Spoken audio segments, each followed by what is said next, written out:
నమస్తే ఫ్రెండ్, నేను మీ రమావిని. ఈరోజు మన ఛానల్లో కమ్మకమ్మని ఎండుమిర్చి పచ్చడి చూపించబోతున్నాను. చాలా ఈజీగా అలా అన్నంలో కలుపుకొని తింటే చాలా చాలా బాగుంటుంది. నేను ఫ్రెష్గా ఎండుమిరపకాయల పచ్చడి ఎలా చేయాలో మీకు చూపిస్తాను, చూడండి ఒకసారి.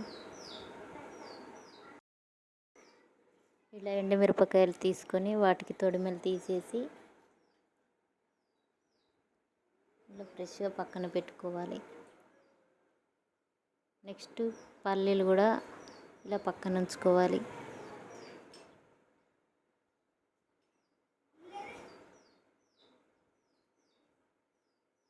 నెక్స్ట్ ఒక కడాయి తీసుకొని కడాయి వేడెక్కాక మనకు కావలసిన అన్ని ఎండుమిరపకాయలు 2 గంటెల నూనె పోసుకోవాలి.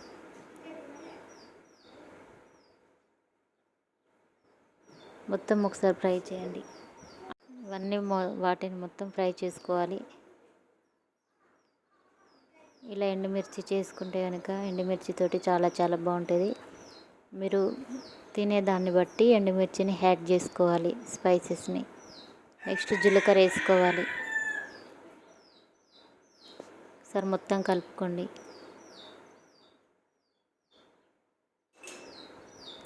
ఇలా చాలా చాలా టేస్ట్ ఉంటుంది. నెక్స్ట్ అవి పక్కన ఉంచుకొని పల్లీలు ఫ్రై చేసుకోండి. పల్లీలు ఫ్రై చేసుకొని పక్కన ఉంచుకోండి. నెక్స్ట్ ఇలా టమాటాలు కూడా సేమ్ అలానే ఫ్రై చేసుకోవాలి. ఇలా ముక్కలుగా కట్ చేసి ఆయిల్ వేసుకొని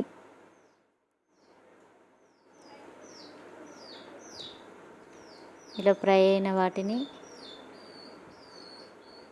పక్కన ఉంచుకోవాలి.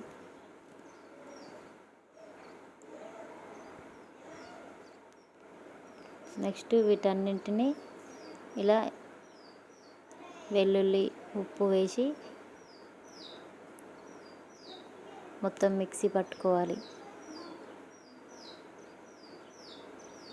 ఇలా ఎంతో టేస్ట్. ఇలా చింతపండుని కూడా ఇలా రసం వచ్చేలా ఒక అర్ధగంట సేపు నానబెట్టి ఈ చింతపండు రసం పోస్తూ మిక్సీ పట్టుకోవాలి. వాటర్ మాత్రం పోయకూడదు. పోస్తే కనుక పచ్చడి అనేది చప్పగా అవుతుంది. ఉప్పు వేసుకోవాలి. ఓకే అండి, ఎంతగానో మనకు నచ్చే ఎండుమిర్చి పచ్చడి కంప్లీట్ అయింది. ఒకసారి మీరు కూడా ట్రై చేయండి, చాలా చాలా బాగుంటుంది.